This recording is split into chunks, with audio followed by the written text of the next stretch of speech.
ಕಾಮಣ್ಣನ ಉತ್ಸವ ಮುಗಿಸಿ ಹಿಂದಿರುಗ್ತಾ ಇದ್ದಾಗ ಸಂಭವಿಸಿದ ಭೀಕರ ರಸ್ತೆ ಅಪಘಾತದಲ್ಲಿ ಇಬ್ಬರು ಸ್ಥಳದಲ್ಲೇ ಸಾವನ್ನಪ್ಪಿರುವ ಘಟನೆ ಗದಗದಲ್ಲಿ ನಡೆದಿದೆ.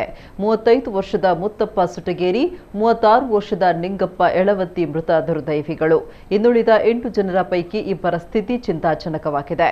ಗಾಯಾಳುಗಳನ್ನು ಹೆಚ್ಚಿನ ಚಿಕಿತ್ಸೆಗೆ ಹುಬ್ಬಳ್ಳಿ ಕಿಮ್ಸ್ ಆಸ್ಪತ್ರೆಗೆ ರವಾನಿಸಲಾಗಿದೆ. ಗೋಜನೂರು ಕಾಮಣ್ಣ ಉತ್ಸವ ಡಿಜೆ ಮೆರವಣಿಗೆ ನೋಡಲು 10 ಜನ ಹೋಗಿದ್ರು.